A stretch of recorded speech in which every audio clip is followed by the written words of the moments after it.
pues Por eso no se por acuerda. eso no me Sí, acuerdo de correcto. verlo. Ah, bueno, segunda vez con nosotros entonces, Sí, doctor un gran gusto, de alcalde. verdad. Sí, creo que Claudia Ramírez me estaba acompañando en esa oportunidad, ¿verdad, Sí, alcalde? Qué Es bueno tenerlo correcto. con nosotros, bienvenido. ¿Qué tal su fin de semana? Gracias. Pues bien, muchas Intenso. gracias. Hemos descansado, hemos reflexionado y ya dispuestos a comenzar esta semana. Espero que ustedes también pues hayan hecho lo propio. bueno, sí, alcalde, hemos de comenzar esta entrevista preguntándole, bueno, ¿por qué no fueron el sábado a la convocatoria que hizo el Ministerio de Hacienda? ¿Cómo ve esta situación de que aquí con Diana nos quejamos el viernes y hacíamos el comentario de que, la puchica, ya empezaron otra vez los políticos que no se ponen ni de acuerdo ni en el lugar de donde se van a reunir Y eso va atrasando las cosas, pues. por el tema del impago del FODES?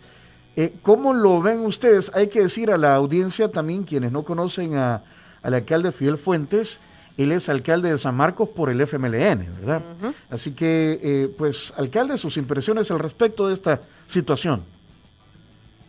Bueno, sí, fíjense que yo el día viernes estuve también con unos colegas de ustedes en una entrevista y mi punto de vista en relación a la invitación era sugerir al directorio de Comures, especialmente a su presidenta, asistir a esa convocatoria, la cual un poco se había desnaturalizado en función de que el señor ministro pues había hecho una convocatoria de igual manera, en igual momento y para el mismo tema a los señores diputados de la República, que incluía al presidente de la Asamblea, los jefes de fracción de todos los partidos. Ujú.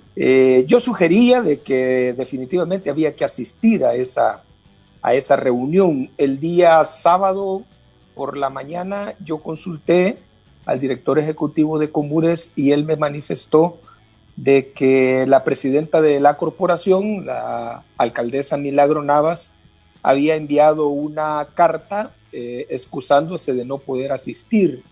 No me dio mayores detalles la razón que justificaban en la carta la no asistencia. Aunque ella a lo mejor haya tenido algún motivo personal para no ir, yo creo de que hay dos vicepresidentes en el directorio de Comures que pudieron haber asistido, pero en sí desconozco si era una razón de peso de parte del directorio el no asistir. Aunque sí considero de que la reunión de los alcaldes con el ministro de Hacienda tuvo que haber sido una reunión muy aparte de los temas álgidos y controversiales que se tienen entre los diputados y el ministro de Hacienda, pero sí era importante asistir a una primera reunión que a lo mejor se podían definir algunas cosas que tienen que ver con algo tan fundamental como es el Fondo para el Desarrollo Económico y Social. Desde mi punto de Sí. vista, Ujú. aún desconociendo los motivos que tuvo Comures para no ir, considero de que fue un error el no haber asistido. Porque enviaba un Nosotros, mensaje, doctor, por el mensaje que claro, podían por enviar, ¿verdad? supuesto, Ujú. Yo tuve la por supuesto, oportunidad perdón, sí, yo tuve la sí, oportunidad de diga. conversar con Milagro Navas, la alcaldesa de Antiguo Cuscatlán, presidenta de Comures, el viernes en la tarde. Y ella me decía, fíjese que nosotros ya nos reunimos con el ministro de Hacienda, ya le expusimos nuestra situación. Entonces, en realidad, tener una reunión más para tomar acuerdos, los acuerdos los tiene que tomar el Ministerio de Hacienda o el Ejecutivo con el Legislativo. Poco o nada podremos hacer nosotros porque no tenemos poder de decisión sobre esos fondos, sino que lo tiene que hacer directamente el órgano ejecutivo. Claro, podrá ser aceptable el planteamiento de Niña Milagro, pero acuérdese que la semana pasada en las acciones de protesta que se tuvieron, una de las cosas que se pedía, aparte de exigir el FODES, que es un derecho inalienable que tenemos todos los gobiernos municipales, Uh-huh. por supuesto también se pedía de que hubiera un espacio de pláticas para no solo ver la situación de impago, sino qué soluciones se le puede buscar ¿Y qué mensaje le pueden dar a los alcaldes que están esperando ya por 4 meses esas transferencias? Yo creo que la vía del diálogo nunca debe de darse por agotada, independientemente de la agudización de la crisis o la confrontación. Creo que siempre es bueno estar de cara también a la opinión pública, porque yo creo que si algo hizo el ministro de Hacienda es preparar todas las condiciones mediáticas para salir favorecido de aparecer como la cara flexible en un punto de encuentro y de negociación, y tener la negativa de parte de sus invitados, que en este caso pues eran los jefes de fracción, el presidente de la Asamblea Legislativa y la Corporación de Municipalidades. Yo sigo pensando de que el Ejecutivo, aparte de no ser muy sincera, sus muestras de buena voluntad siempre van plagadas de cierta maniobra que lleva a que la confrontación se mantenga. Creo yo de que era de esperarse que los señores diputados no fueran a esa reunión. Se han estado prácticamente previo a esto interpelándolo en la Asamblea Legislativa, hasta se giró un oficio a la Policía Nacional Civil para que lo llevara a la Asamblea Legislativa de acuerdo a lo que las leyes mandatan, y ha habido toda una negativa. Entonces era de esperar de que no iban a llegar. Para mí que el ministro de Hacienda tejió las condiciones de trampa para aparecer en su capacidad mediática que tiene el gobierno, pues como los buenos de la película y los malos de la película, en este caso pues los señores diputados, y obviamente nosotros comunes que nos vamos de encuentro por no haber asistido, muy al margen de lo que el Niña Milagro Navas le expresó a usted, Dianita, de que se consideran más una demanda de respuestas y soluciones que una reunión. Pero como vuelvo a repetir, una gremial no debe de descartar nunca el diálogo, no debe de negarse tampoco a estos espacios que por supuesto pueden ser productivos o pueden permitir un primer acercamiento para darle solución a una problemática tan grande. Alcalde, ¿en qué juego estamos? Digo, estamos el país, ustedes particularmente en el tema del FODES, porque el FODES se debe pagar el 10% por ley. O sea, ahí no hay que andar, digamos, es ley de la no República. Debería discutirse nada, porque así está la ley. Pero, pues, por otro lado, el ministro pide la aprobación de los créditos o ratificación de otro endeudamiento para hacerle frente a todas las necesidades económicas. Porque entonces dice que no hay pisto para pagar el FODES. Exacto. Cuando debería salir del ingreso corriente, ¿verdad? Lo que pasa es que la justificación del ministro es que los ingresos que han habido, que han disminuido porque disminuyó la actividad económica por la pandemia, han sido enfocados en atender directamente las necesidades de la pandemia. El gobierno, el presidente, creo que incluso ha insinuado que lo que quieren ustedes como alcaldes son los dineros del FODES para hacer la campaña política. Yo no sé si eso qué tan cierto es. Pero es lo que ha dicho el gobierno. Bueno, el Ejecutivo ha dicho. Y usted dice, bueno, son acciones que van encaminadas a que la confrontación siempre se mantenga. O sea, ¿qué es lo que realmente está al fondo de todo esto? Bueno, yo creo de que una de las situaciones que están muy claras y expresas en la Constitución de la República es el derecho que tienen los gobiernos municipales o las alcaldías municipales, conocidas así como tal, para que el 10% de los ingresos que se tienen en la caja central del gobierno sean transferidos a los municipios a razón de un 10%. Yo creo de que eso, que igual mandata a generar una ley para que haga el mecanismo de transferencia de los recursos, y a eso es a lo que conocemos ley del FODES o ley del Fondo para el Desarrollo Económico y Social, una ley que data desde 1988 y que tiene a la base precisamente reintegrar a los gobiernos municipales las contribuciones de los ciudadanos que habitan dentro de los municipios. Es una forma de reintegrar en desarrollo, de reintegrar en obras, de reintegrar en programas a la ciudadanía por medio y a través de los gobiernos municipales el bienestar o la resolución de aquellos problemas más sentidos en la comunidad. Este fondo, que queda aprobado en el presupuesto general de la Nación, en este caso ya ha sido aprobado, debe de transferirse del gasto corriente de la recaudación que hace el Ministerio de Hacienda. Ha habido información pública oficial del expresidente del Banco Central de Reserva en una audiencia en una de las comisiones de la Asamblea Legislativa, donde expresó de que se tenía dinero en caja que ascendía en buena medida a más de 3.000 millones de dólares del ingreso corriente, y de igual manera dio fe de que se había concretado los recursos y los fondos que se habían aprobado a través de los préstamos. Ese fue lo que dijo la voz oficial del Banco Central de Reserva, que valga decir, ese mismo día en la noche prácticamente fue removido de su cargo, bajo la apariencia de una renuncia. Ese es un dato que nos da a nosotros la suficiente información objetiva y clara de que hay recursos financieros.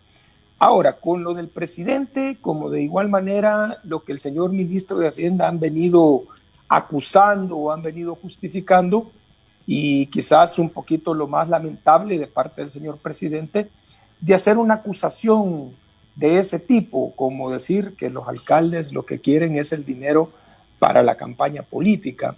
El señor presidente de la República fue alcalde por 6 años, un periodo lo hizo con Nuevo Cuscatlán, un municipio pequeño de La Libertad, y el último periodo lo hizo en la ciudad capital, San Salvador, la ciudad, por decir así, o el municipio más grande en población y en recursos.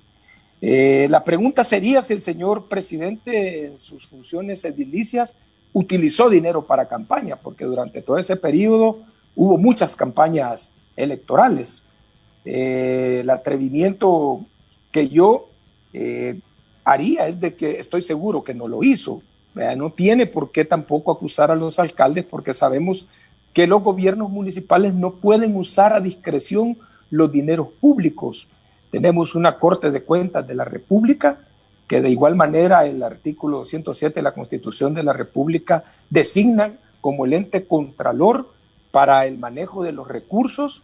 Tenemos hoy toda una institución que se encarga precisamente de velar por la transparencia y por dar cuentas a la población, y que se encuentran instaladas cada una dentro de las alcaldías municipales, y que eso es una garantía de que esos recursos tienen que ir a obras, tienen que ir a beneficios de la población. El hacer una acusación de ese tipo no tiene más que un objetivo político electoral. Y siempre lo he dicho, el señor presidente de la República ha entrado a la agenda política electoral del próximo año para las elecciones del 28 de febrero y para las elecciones para elegir Asamblea Legislativa y gobiernos municipales. Él, desde que asumió, pues ha estado en una artera confrontación con la Asamblea Legislativa, contra los partidos políticos, y hoy en su agenda pues también contra los alcaldes. Ha incorporado precisamente a los gobiernos municipales, principalmente a las figuras que representan los alcaldes municipales dentro de las instituciones municipales. Y yo creo que es eso fundamentalmente lo que está sucediendo, una confrontación sin sentido, una actitud de aniquilamiento de las alcaldías, sobre todo las alcaldías más pequeñas que necesitan más estos fondos, porque las alcaldías pequeñas, por no tener otros ingresos como lo pueden tener las medianas y las alcaldías mayores, pues dependen totalmente de los recursos de la transferencia. De ahí sostienen del 25% que está autorizado por ley, de ahí sostienen las plazas de muchos de sus empleados, de ahí sostienen los gastos administrativos, y eso está generando un impacto bastante fuerte. Pero ¿por qué es? Porque Nuevas Ideas no tiene todavía alcaldías, y asfixiando financieramente a las alcaldías, ya lo decía usted, a las pequeñas principalmente, los hace quedar mal ante la población y entonces ellos van a obtener votos, así sería. Así es, por supuesto que no tiene otra explicación. Vea, en palabras sencillas, te puedes imaginar, ahogar a las alcaldías significaría impactar a la población. Para ponerte un ejemplo, ¿qué sucedería en aquellos gobiernos municipales que de esos recursos pagan el alumbrado público? ¿Y qué pasaría si las empresas, por la deuda que tengan las alcaldías, las empresas de distribución eléctrica deciden cortar el alumbrado público? ¿Qué pasaría con todas aquellas obras que ya se desfinanciaron, que en buena medida estaban avanzadas y que hoy por la falta de recursos tienen que suspenderse? ¿Qué pasaría con aquellas alcaldías que designan, como muy bien lo dice la ley, que del 75% puede utilizarse hasta un 15% de estos fondos para pagar todas las tareas de recolección, disposición final de los residuos sólidos? ¿Qué pasaría si la basura queda en los municipios? Todo iría, y el aparato mediático del gobierno y de este grupo que está detrás del gobierno iría encaminado a acusar a los alcaldes de que no están haciendo bien las cosas. Que no trabajan para el pueblo. Que no trabajan para el pueblo, doctor, etcétera, etcétera. Es un aparato mediático muy fuerte, ustedes lo saben, que arremete contra todo aquel opositor, que arremete contra aquel que tenga la verdad o no tenga la verdad. En ese sentido, creo yo de que eso marca una agenda política electoral del Ejecutivo, hoy direccionada exactamente a los gobiernos municipales, especialmente a los alcaldes. Doctor Fuentes, o sea, su análisis de lo que está pasando en torno al no pago al día del FODES, porque sí tenemos información de que del FODES han pagado una parte para abonar a los préstamos que tienen los consejos municipales, y por lo tanto esas deudas sí están al parecer al día, pero falta el resto del dinero de junio, julio y agosto. Entonces, a su juicio, es un mensaje puramente electoral, tanto la no relación en cuanto a la utilización de los fondos del 10% del ingreso nacional de los fondos FODES a las alcaldías para dañar a la Asamblea Legislativa y para dañar a los alcaldes. Sí, vuelvo a lo mismo. Yo creo que la agenda de confrontación, por lo general, por todo el aparato mediático, por todo el aparato publicitario que tiene el gobierno, siempre termina balanceándose a su favor. Todos sabemos de que este aparato que dispone de muchos recursos del gobierno, porque esas son las contradicciones, ¿verdad? No hay para los gobiernos municipales, pero sí hay para fortalecer todas las comunicaciones del gobierno central. Entonces, todo ese aparato mediático, en buena medida, está volcado a una agenda electoral donde acusa, por eso es que vienen las acusaciones sin fundamento. No solo las ha hecho el presidente, las ha hecho el ministro, donde se hacen acusaciones arteras contra los alcaldes de decir de que el dinero se quiere para campaña. Fíjense bien, nosotros venimos de una pandemia que prácticamente del mes de marzo hasta el mes de julio imposibilitó a los gobiernos municipales a realizar obras o a ejecutar todo tipo de iniciativas que iban en beneficio de la comunidad, por la misma situación propia de la pandemia que prácticamente impidió que las actividades constructivas o las actividades normales de los gobiernos municipales quedaran prácticamente suspendidas. Prácticamente en junio, cuando comienza la apertura y la construcción comienza a funcionar ya normalmente, prácticamente es a partir de ahí, fíjate bien, que el gobierno impide las transferencias a los gobiernos municipales. Y es así como tenemos el adeudamiento de junio, julio, agosto y septiembre, 4 meses, más 75 millones de dólares que la Asamblea Legislativa aprobó para un préstamo del BID para que vengan los municipios también para fortalecernos y atender toda la situación de impacto que ha dejado la emergencia por la pandemia del coronavirus.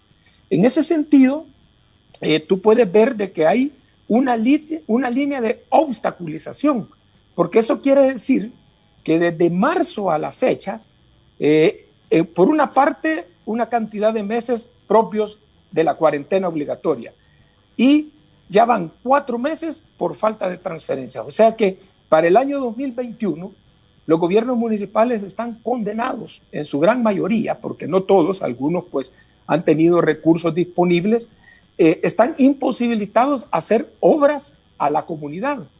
Yo recuerdo muy bien cuando fuimos llamados a Casa Presidencial, casi a inicios de la pandemia. Ahí por junio fue, ¿verdad? Sí, y fuimos informados, ¿verdad? De que, bueno, nos dijeron que lleváramos carpetas para proyectos y que esos proyectos iban a recibir el financiamiento y que eso se iba a convertir, fíjense bien, en la dinamización en los municipios de la inversión pública para efectos de contribuir a diezmar todos los efectos de la pandemia, que se iba a generar trabajo, que se iba a generar inversión. Ese era el lenguaje con el que comenzó este gobierno. Obviamente de esa reunión no prosperó nada y a cambio pues lo que se ha tenido en un viraje bastante contrario. ¿Por qué no prosperó nada, doctor? ¿Quién se quedó encargado de darle continuidad a los acuerdos tomados en esa reunión? Bueno, mire, se hicieron llegar de parte de muchos gobiernos municipales las carpetas al secretario, no sé si el secretario privado de la presidencia, el señor Ernesto Castro, que fue quien presidió, y se le entregaron las carpetas y bueno, se salió de esa reunión con un poquito de zozobra porque no se definieron los mecanismos de financiamiento para todos esos proyectos que llevaron los alcaldes. En ese sentido, nada se concretó. Como vuelvo a repetir, prácticamente eso nada más se convirtió en una actividad mediática donde se llamaron a los alcaldes, se hicieron promesas de todo tipo y no se concretó nada. Incluso puedo decirlo que ni siquiera se definió en esa reunión cuáles iban a ser los mecanismos para financiar o para retomar, por decir así, toda esa cantidad de solicitudes que se llevaron de parte de las municipalidades. Doctor, ¿y el compromiso de fondos para las obras que ustedes llevaron en estas carpetas iban a provenir de dónde? ¿De FODES o directamente del órgano ejecutivo? Eso nunca lo definió el presidente. Luego, pues, por supuesto, cuando se entró a la discusión de los préstamos con la Asamblea Legislativa, ustedes recordarán que allí sí ya se habló de la designación de una cantidad de fondos para los gobiernos municipales.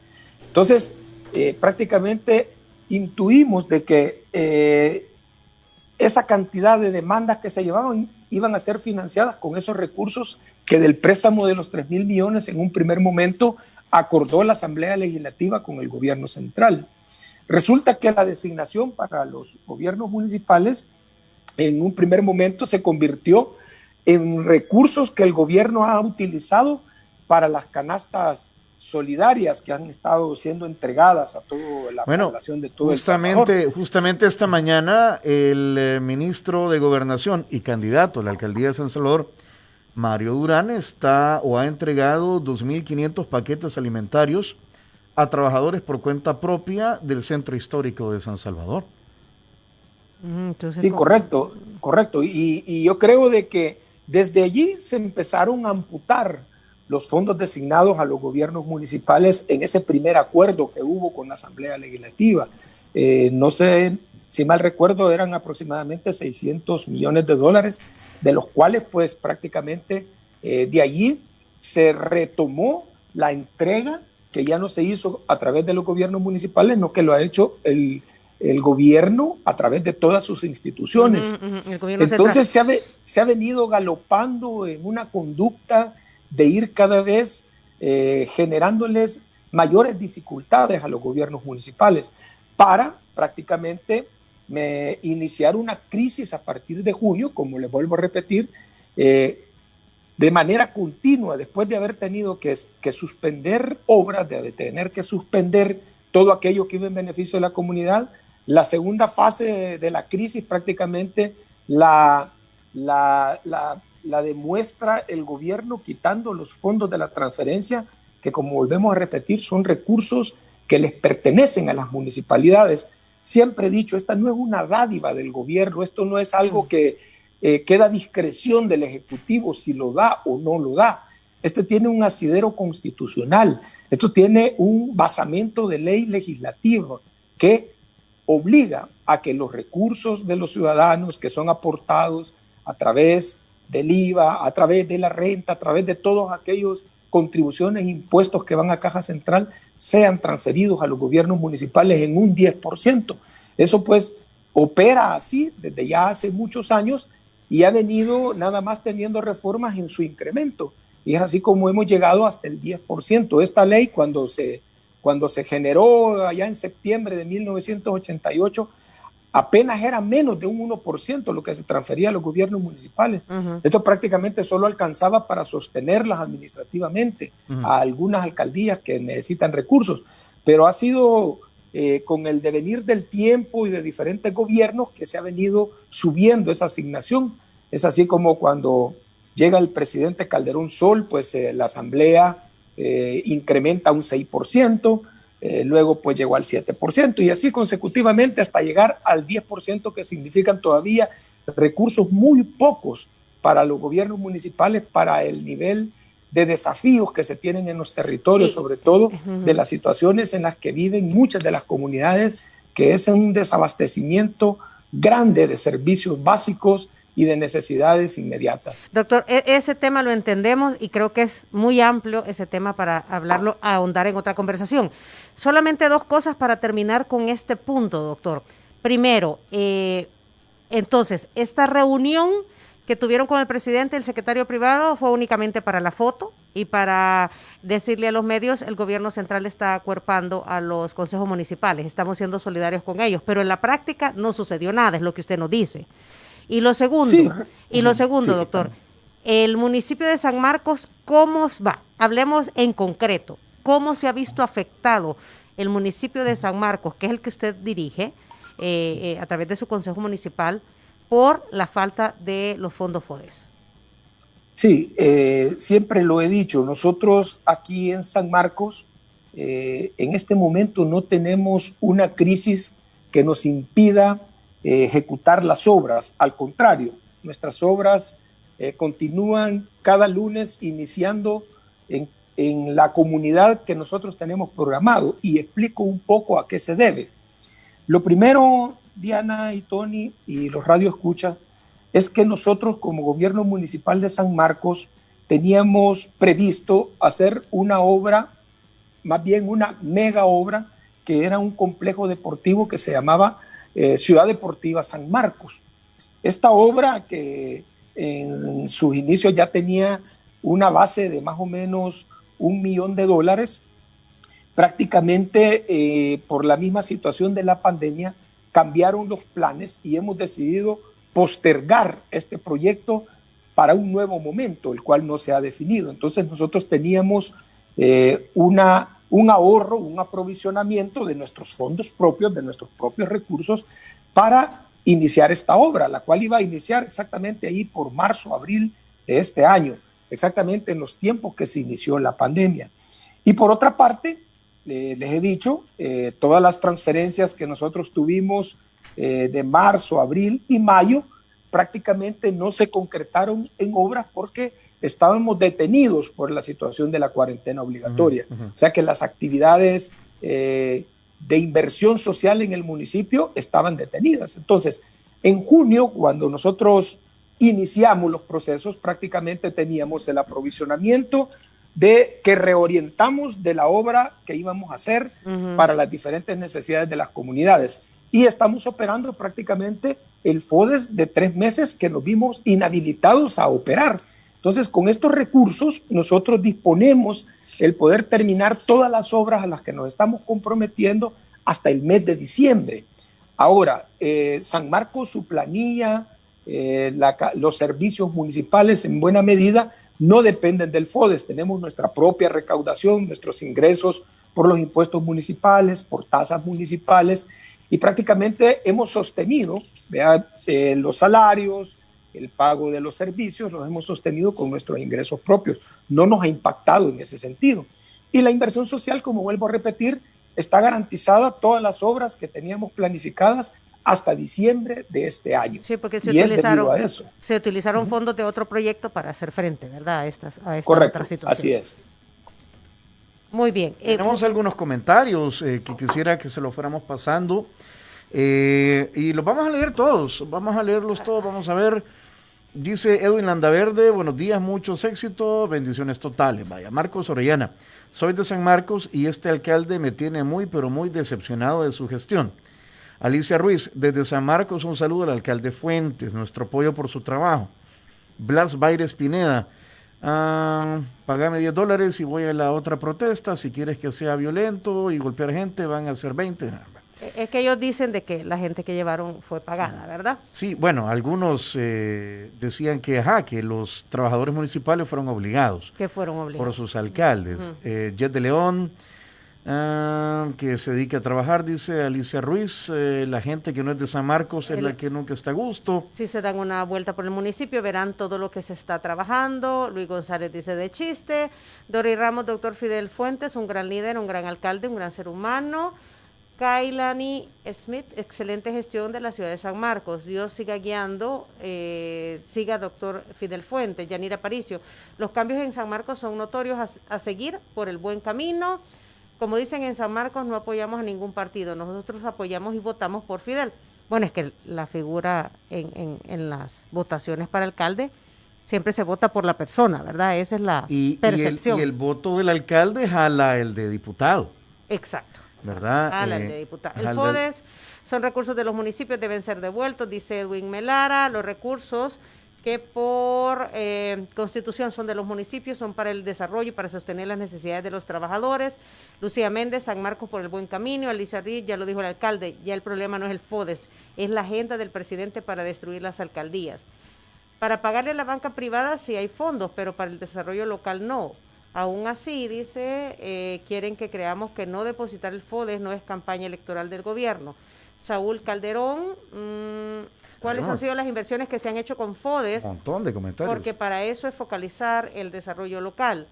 Si pudiésemos enumerar las obras, doctor, que usted dice que se están desarrollando y están programadas a finalizarse en diciembre, por lo menos hasta diciembre. Bueno, para muestra un botón, este día lunes, hemos iniciado 3 obras simultáneas. En la colonia San Luis, el mejoramiento de sus calles y sus pasajes, el Carmen 3 y la Jiltepeque Sur.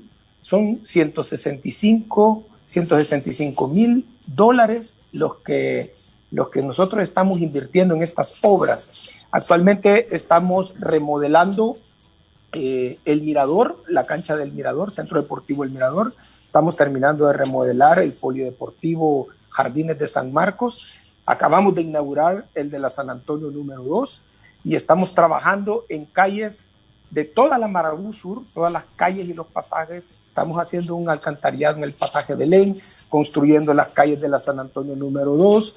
Estamos por terminar, o más bien por iniciar el mejoramiento de la avenida Colonial. Estamos interviniendo la San Antonio número 7. Estamos iniciando, más bien estamos ya avanzados con la colonia La Martina.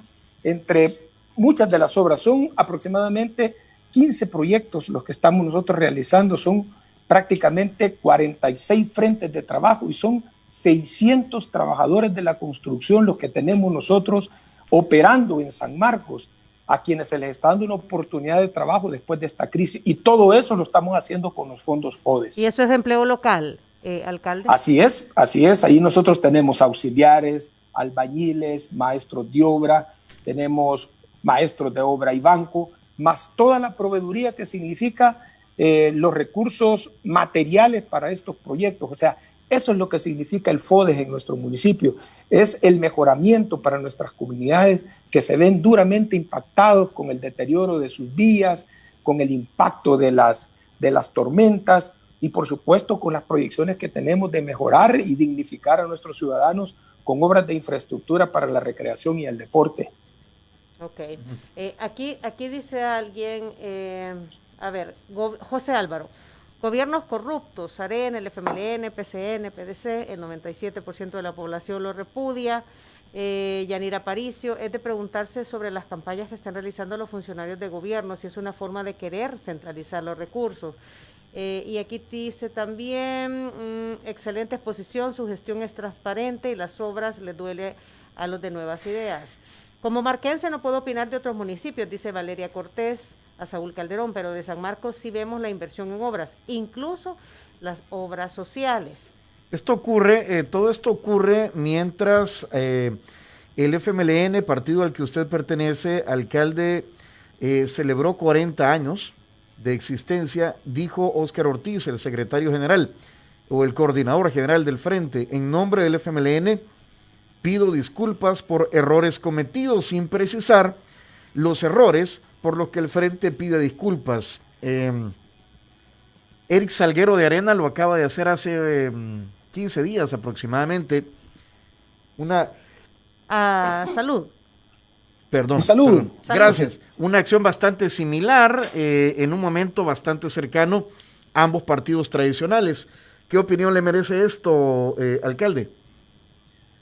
Mire, yo considero de que este momento histórico en el que está pasando El Salvador, en el que no se puede negar el debilitamiento de las banderas de los partidos políticos, principalmente el agotamiento de la bandera del FMLN y de Arena, que han sido los partidos que en 30 años prácticamente han gobernado, es una cuestión indiscutible.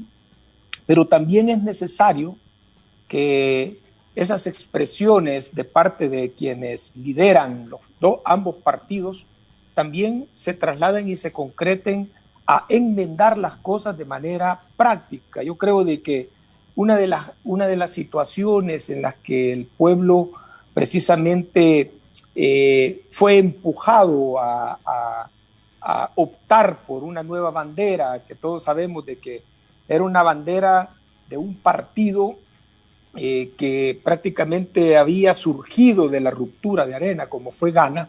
No fue a el partido Gana a quien la población apoyó, fue prácticamente a la figura del presidente Nayib Bukele, al cual el pueblo decantó todo su apoyo y todos sus votos, por decir así, por su discurso, por su planteamiento, por lo que él significaba en términos de la nueva política de la que la gente ya estaba bastante cansada. Desgraciadamente, esa situación hoy, cuando él ya enarbola su bandera de nuevas ideas, todos sabemos que se ha vuelto prácticamente enredo de los mismos discursos en los que él acusó a los demás partidos. El caso del nepotismo, el caso de los escándalos de corrupción, porque ha habido tantos escándalos de corrupción de las diferentes carteras de Estado y ninguna ha sido desmentida y aclarada, o se le ha permitido al ente contralor que haga juicio y haga los procedimientos respectivos para poder aclarar las cosas. Entonces, estamos volviendo prácticamente a lo mismo, que aquello a lo que se acusó, hoy prácticamente se encarna las mismas conductas. Y yo creo que eso no va en detrimento del gobierno, no va en detrimento de la figura del presidente, no va en detrimento del nuevo partido, Nuevas Ideas. Esto va en detrimento de la democracia de El Salvador, porque los salvadoreños confían y cada vez lo único que obtienen es frustración de sus gobernantes. Imagínate toda la situación en la que nos vemos envueltos hoy de parte del gobierno de la violentación al orden constitucional. Cuando hemos vuelto a ver a una Fuerza Armada y a una Policía Nacional Civil en actuaciones contra las instituciones que no están de acuerdo con ellos, con actuaciones parecidas a las que se tuvieron en la década de los 70 y los 80, cuando los cuerpos de seguridad, cuando la Fuerza Armada se involucraba en política, defendía la dictadura y que prácticamente arremetía contra la oposición. Es casi de esos mismos términos que estamos viviendo en El Salvador. La situación en concreto, pudimos ver a la Fuerza Armada impedir un mandato judicial de accesar a los archivos de la masacre del Mozote, y vimos a un presidente complaciente y vimos a un ministro de Defensa justificando prácticamente esa acción. Hemos visto también a la Policía Nacional Civil acompañar a la Fuerza Armada e irrumpir ante la Asamblea Legislativa. Hemos visto también cómo los salvadoreños fueron tratados en la pandemia, especialmente para obligarlos a guardar cuarentena en condiciones infrahumanas, en donde lo único que se les dio fue represión y no atención médica en los centros de contención. O sea, yo puedo pasar aquí haciendo una gran lista de todas esas debilidades que se han ido presentando a la democracia de El Salvador. O sea, las conductas continúan, dice usted, doctor. Y van a continuar, okay. Y van a ser peor. Pero usted es parte de un partido del FMLN, quien el fin de semana, en el marco de su 40 aniversario, pedía disculpas. Ahora bien, ¿qué debería, porque usted dice, esas disculpas deben de pasar a la acción, ¿cierto? ¿Verdad? Correcto. Exacto. Entonces, ¿qué debería de estar haciendo el instituto político del cual usted forma parte para que esas disculpas se conviertan en acciones que lleven un mensaje a la población de que esas disculpas en realidad son reales, y sobre todo devolver la confianza a su instituto político? Mire, de todo lo que se hizo en el Ejecutivo no podemos hacer ahorita ya absolutamente nada porque ya no administramos el Ejecutivo, porque ahí hay muchas cosas que se tuvieron que haber enmendado. Como por ejemplo. Bueno, mire, nosotros, más bien la población esperaba mucho más del FMLN, eso todos lo sabemos. Nosotros sabemos de que el área de la salud, por decir así, era un área muy sensible en la que nosotros necesitábamos como salvadoreños tener de parte de un gobierno de izquierda, si quieres, algo que permitiera resolver este sistema de salud obsoleto que tenemos. Pero ¿qué sucedió? No sucedió eso. Al contrario, nuestro partido, más bien el gobierno, nuestro partido en el gobierno se enfrascó en una lucha con los mismos trabajadores de salud, que fue lo que los llevó precisamente a optar por apoyar al actual gobierno. ¿Y qué tuvimos como problema secundario de esto? Un sistema de salud frágil que no estaba preparado para situaciones como las que acabamos de enfrentar. Esos son uno de los grandes deudas que nosotros tuvimos. El tema de la seguridad. El tema a nosotros se nos disparó. El tema de la inseguridad y lejos de eso, pues las acusaciones han ido muy en serio contra situaciones que nuestro gobierno, que políticos del gobierno que nosotros representamos hicieron y que no fueron correctas. Están siendo procesados muchos por el tema de negociaciones incorrectas con grupos al margen de la ley. Todo ese tipo de situaciones creo que pesaron. Eso no tuvo que haberse dado. Tuvimos que haber sido más audaces en la situación esta. Nosotros también cometimos el mismo error que está cometiendo el presidente de la República en el gobierno, y es militarizar la seguridad pública. No sé si recuerdan, prácticamente la Sala de lo Constitucional tuvo que poner en orden porque se había puesto militares a dirigir el Ministerio de Seguridad Pública y a dirigir la Policía Nacional Civil. O sea, nosotros también jalamos muchos de los errores y violentaciones a la Constitución que fueron prácticamente normalizadas o rectificadas por la Sala de lo Constitucional, y no nos gustó. Doctor Fuentes, pero uno se pregunta si por eso fue lo que lucharon durante tantos años y logran llegar al poder a través de las elecciones libres, por supuesto, y llegan a controlar el órgano ejecutivo. ¿Cómo siguen cometiendo esos errores que antes criticaron? ¿Por qué se permitió? Son cosas diferentes, porque vuelvo a repetir. Una cosa era el FMLN en el Ejecutivo y otra cosa es el FMLN sin el Ejecutivo. O sea, yo creo que a lo que se refiere el coordinador del FMLN al pedir disculpas, al decir vamos a rectificar, no es que podamos enmendar algunas cosas que ya prácticamente son hechos consumados y que se dan en el espacio de oportunidad que tuvimos de gobernar, que ya no lo tenemos. Pero yo considero de que a lo que sí puede, en buena medida, el FMLN lograr rectificar es cambiar en buena medida desde la fracción legislativa ese discurso de confrontación que se tiene que el Ejecutivo, que en buena medida es provocado por ellos, pero también en buena medida en una línea que se está desarrollando que no lleva a nada a este país. Yo soy muy crítico de eso. Yo creo que, fíjate, y esta confrontación es aunado a Arena, porque el presidente continuamente habla de que Arena y el FMLN están juntos. Esta confrontación de la que usted habla es eso. Exactamente, ese es el gran problema, ¿vea? De que el presidente de la República, el Ejecutivo, ha prácticamente llevado a la esquina del ringside a Arena y al FMLN en la fracción legislativa. Y hace con su aparato mediático hacerlo ver como más de lo mismo. Fíjate que yo quisiera compartir un análisis que hace Oscar Picardo en relación al tema del presupuesto nacional de la nación. La trampa del presupuesto. Dice. No, eso, antes que lo dijera Oscar, yo creo que cualquiera podía concluir que esa es una trampa mortal para las elecciones de febrero 28 del 2021, orientado directamente a la Asamblea Legislativa. Y cayeron en la trampa.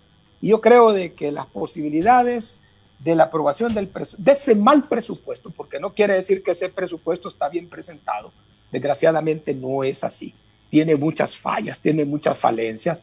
Eso es un presupuesto político, electoral. Si ustedes ven, les quita recursos a todas las instituciones que no están alineadas con el Ejecutivo, a todas aquellas instituciones que son independientes del Ejecutivo, prácticamente les amputa recursos económicos. Eso demuestra una conducta de una vendetta política que el gobierno le pasa a la Corte Suprema de Justicia, a la Corte de Cuentas, a la Procuraduría General de la República, a la Procuraduría de los Derechos Humanos. Solo falta que nos quiten el FODES ahí a los gobiernos municipales. Pero, ¿qué es lo que sucede?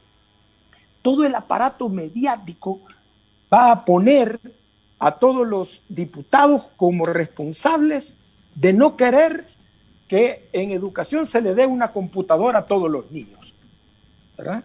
De que los maestros tengan el incremento salarial que viene ahí, de que seguridad pública fracase porque no se le apruebe el presupuesto, de que salud fracase porque no se le apruebe el presupuesto que vienen incrementados. En el caso de educación y de salud son más de 200 millones, en seguridad más de 100 millones, y el presidente con su aparato mediático, formal y no formal que tiene, precisamente va a arremeter contra los diputados, los va a hacer ver como los malos de la película, los va a hacer ver como los villanos una vez más, y esto va a tener una factura precisamente en febrero del próximo año. Entonces, no es irracional, aunque sí tiene sus costos, pero no es irracional que los diputados no vayan a caer en la trampa de enfrascarse en la no aprobación del presupuesto, porque quien tiene de ganarlas es el Ejecutivo, aunque no tenga la razón. Pero en este país eso es lo que estamos viviendo. Estamos viviendo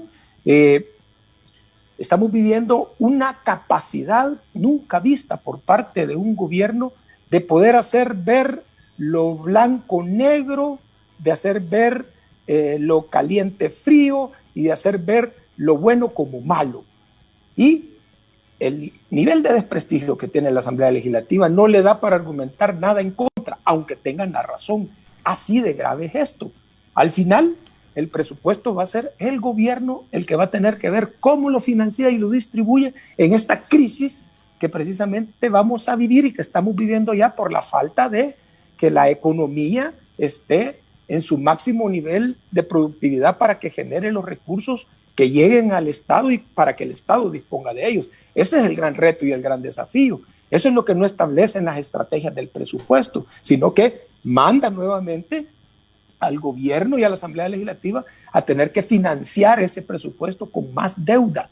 Y esa es una situación que no va a permitir nunca que salgamos adelante, porque eso va a seguir generando un enfrascamiento de lucha intestina y política entre el Ejecutivo y el Legislativo. Alcalde, usted ha sido uno de los mayores críticos al interior de su propio partido, buscando cambios. Y así ha sido a lo largo de estos años.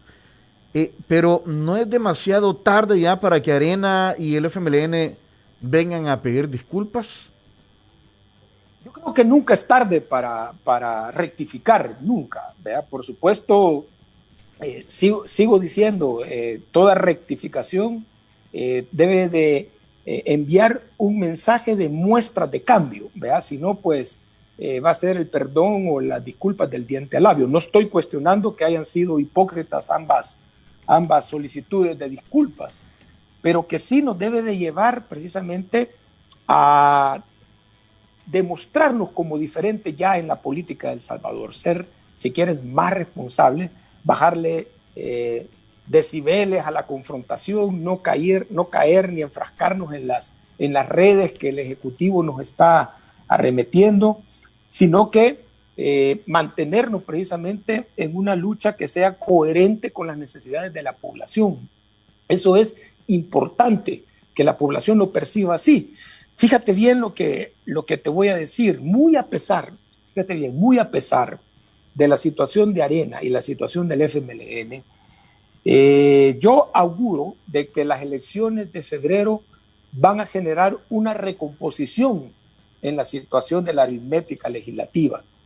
Con esto quiero decir de que Nuevas Ideas, el gobierno y todo ese grupo de interés que está representado por ellos, debe de tomar en cuenta de que en este país hay una derecha conservadora y hay una izquierda, y dentro de esas caben muchos matices, pero que con las muestras de cómo ha gestionado el presidente Nayib Bukele y su grupo El Salvador, violentando el orden constitucional, generando una política de la mentira, generando una polarización y una situación que ya llegó a niveles internacionales, una situación contra los medios de comunicación. Fíjate bien, va a haber una recomposición de los salvadoreños que optaron por darle el beneficio a Nuevas Ideas como negación a la bandera de Arena y el FMLN. ¿Y ahora? Estoy seguro que mucha gente de izquierda va a regresar a votar por el FMLN. Estoy muy seguro que los sectores conservadores de este país, que se desencantaron de Arena, que vieron en Nuevas Ideas o en el presidente una nueva opción y que lo han visto gobernar, también van a regresar precisamente para mantener ese equilibrio de pesos y contrapesos en la Asamblea Legislativa. Pero las encuestas y también a nivel de los gobiernos locales. Las encuestas, al menos las fotos que se han tomado en los últimos meses, no indican, digamos, eso que usted dice que está seguro que va a ocurrir. Alcalde, yo quisiera preguntarle... No, y sobre todo va a ser contrapeso. ¿En base a qué ese feeling que tiene usted? Ajá. Por eso le dije auguro, y ocupé esa palabra porque precisamente no tengo base técnica para decir de que va a ser lo contrario, pero mi experiencia me permite más o menos hacer esa posible hipótesis, y también todo lo que en el diario vivir uno comparte con diferentes ciudadanos. O sea, conozco ciudadanos radicales con Nuevas Ideas que están totalmente decepcionados. Conozco personas que ciegamente apoyaron al señor presidente de la República para elegirlo, y que hoy están cambiando totalmente, están desencantados. Esta situación de vulneración del orden constitucional no le cae en gracia a nadie, mucho menos a un país conservador con esto. Entonces tienes razón, Tony, yo no puedo ponerte ahorita como referencia ninguna encuestadora, no te puedo poner ningún estudio técnico o científico, pero sí te lo puedo decir por cómo se van moviendo las cosas. Claro, lo que tú te puedes referir a las últimas encuestas de cualquier casa, pero esto va a ser el 28 de febrero. Este país sigue aceleradamente en una coyuntura que cada día va desgastando a los salvadoreños primero en sus intereses y a la democracia de El Salvador en su profundidad.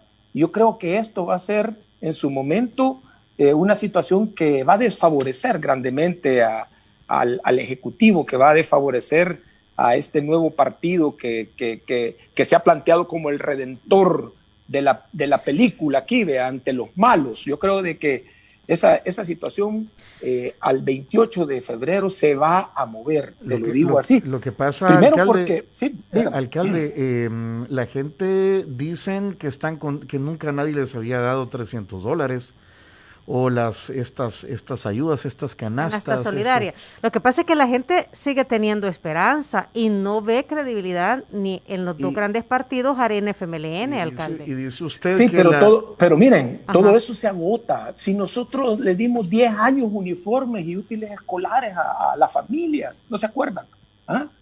Nosotros les dimos la pensión universal a los ancianos. O sea, miren, este país está lleno de dádivas. O sea, a todos los pobres se les ha mantenido así. a pan y circo. O sea, lo hizo Arena, lo hizo el FMLN, lo está haciendo Nuevas Ideas. ¿Y por qué se ha cambiado? Pues ¿quién ha dicho de que la gente se conforma y hasta ahí llegaron sus aspiraciones por recibir útiles escolares? Aparte que no es todo El Salvador, ¿verdad? Solo es a los sectores de las escuelas públicas.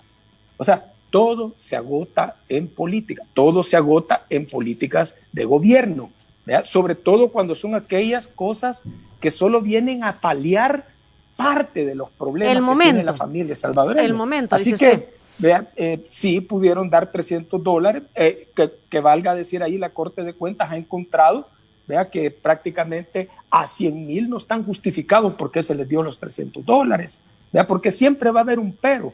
¿Qué pasó con los uniformes, el vaso de leche y los útiles? Que no se daban a tiempo, que se les debía a los acreedores. O sea, siempre toda política que lleva, por decirlo así, un beneficio a media siempre se va a ver obstaculizado por un montón de situaciones y lo van a cruzar intereses políticos. En ese sentido, yo creo de que podemos decir que hemos recibido la bolsa solidaria a todos los salvadoreños, pero la mayoría de los salvadoreños sabemos que eso lo vamos a pagar tarde o temprano más caro. ¿Ya? Tal vez no lo sepa la gente más humilde, la gente que cree que el presidente se lo ha sacado de la bolsa, pero las grandes mayorías sabemos de que todo eso lo vamos a pagar los salvadoreños, como todos los uniformes, el vaso de leche, la pensión universal, la hemos pagado los salvadoreños. Eso no es ningún cheque en blanco para ningún político para seguir recibiendo el apoyo electoral por los siglos de los siglos. Al contrario, todo se agota. Por el tiempo, una última pregunta, alcalde.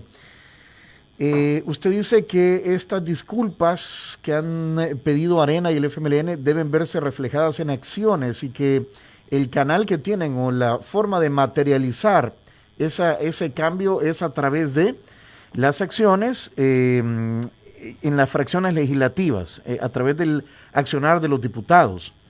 Con respecto, ahorita al presupuesto, al FODES, a todo este tema, ¿qué debería entonces pasar? ¿Qué está haciendo el Frente? Porque el Frente forma parte de las comisiones, llaman a los ministros no llegan, dicen que no tienen los datos, la transparencia, que falta todo esto. Es decir, está esto entrampado. O sea, cualquier acción que quiera hacer una fracción política y que vaya, a ver, que no esté 100% de acuerdo con las acciones del Ejecutivo, se ve mal.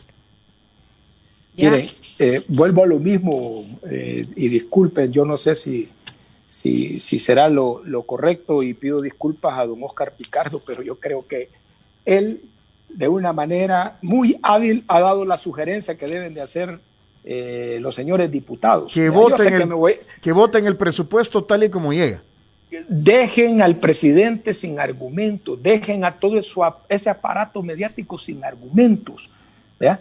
Y dedíquense precisamente a lo que se necesita de aquí a prácticamente febrero y lo que deben de hacer desde la Asamblea Legislativa, porque aunque tengan la razón van a salir perdiendo y que eso permita de que se le dé el cheque al presidente a ver si resuelve los problemas. Lo que pasa es que los otros van a decir, lo que pasa es que entonces los sectores conservadores, los que sí entienden de este tema, alcalde, van a decir que irresponsables los legisladores que están aprobando presupuestos que saben que no son financiados. O sea, pues sí, es que aquí está de alguna manera la situación, y si no lo aprueba, la espada contra la pared.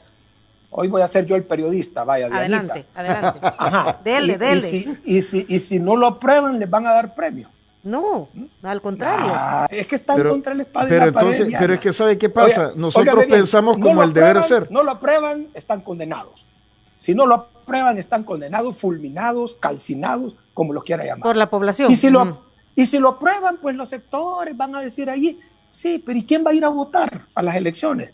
Van a ir a votar los salvadoreños, ¿me entiendes? Caer en la trampa de esa discusión, como muy bien dice, que el presupuesto viene con trampa, ¿me entiendes? Viene con trampa y así ha sido la actuación de este gobierno siempre, ¿verdad? La reunión con los alcaldes y los diputados era trampa, ¿verdad? Era exactamente una invitación para que no llegaran y cayeron en la trampa. Entonces es momento de ser más hábil en esto, ¿verdad? Porque si no, vamos a seguirnos dando al paredón, a ese muro que representa el Ejecutivo, ¿verdad? Que ese muro es todo su potencial mediático, publicitario que tiene y allí nos vamos a seguir deteriorando. No, hay que seguirle haciendo las críticas. Hay que, por supuesto, pararnos firme en lo que... Pero también puede hacerse una advertencia. Miren, este presupuesto, ¿ya?, definitivamente no es el correcto, pero le vamos a dar al presidente el beneficio de la duda para que de verdad opere. Vamos a ver cómo lo hace. Y ya van a ver que no va a poder, porque primero, ¿de dónde va a financiar ese presupuesto? ¿De dónde lo va a financiar si no hay recursos? Entonces, no, es bien fácil que me digan no, y entonces digo yo, vaya, niños ya no tienen computadora, ¿ya? Profesores, olvídense de sus salarios. Salud, olvídese, hoy, vean, nos va a comer el coronavirus, ¿ya? Hoy el hospital más cool del mundo mundial ya no va a poder funcionar. Bien fácil, y viene todo el mundo y lo cree, ¿ya? Porque el aparato de todas esas panfletos digitales, de todos esos troles somníferos, está impregnado en el ideario de la gran mayoría de los salvadoreños. Entonces hay que ser hábil. En esto tenemos que sufrir y hacer sacrificios, pero también no podemos dejarnos destruir, no podemos dejarnos que nos haga salpicón el señor presidente con todo su poder que tiene, sino que debemos de salir al paso y, por supuesto, mantenernos en función de que el 28 de febrero la población entienda de que va a ser perjudicial darle la mayoría en la Asamblea Legislativa, va a ser perjudicial perder gobiernos municipales y entregarlos a candidatos que se robaron las bolsas y las anduvieron entregando en su nombre para la campaña de Nuevas Ideas. O sea, todo eso es importante, eso es más importante que estar peleando con el señor presidente de la República por un presupuesto que no es más que una proyección ficticia y que definitivamente tiene necesidades reales, ¿verdad? Porque nadie va a negar lo que se necesita en salud, en educación, en seguridad, nadie lo va a negar. El problema es que de una ficción se quiera prácticamente sostener una realidad, y ahí es donde vamos a ver cómo va a ser el presidente para conseguir los recursos cuando estamos en una economía que está prácticamente deprimida. Deprimida. Ok, alcalde, gracias por sus apreciaciones. Gracias, vamos alcalde. a conversar nuevamente más adelante para hablar de la campaña propiamente dicho. ¿Qué periodo llevaría usted, alcalde? Este sería mi 7º periodo. Busca el 7º periodo. Busca el séptimo. No, vamos para el 8º periodo. El octavo, ok. Bueno, siempre reiteramos que los espacios en este programa de entrevistas, en nuestra entrevista principal, están abiertos también para la contraparte, ¿verdad? Para el ministro de Hacienda, para los funcionarios y escucharlos también para conocer esos puntos de vista. Gracias. Gracias, alcalde. Alcalde, siempre es un gusto. Bueno, para mí, primera vez que converso, que lo entrevisto, ya segunda vez aquí en el programa, así que las puertas siempre abiertas. Muchas gracias, Tony y Dianita, que tengan una feliz semana y, por supuesto, bendiciones a todos los radioescuchas. Gracias, alcalde. Tony, en desarrollo, no sé si podemos, Emerson, por favor,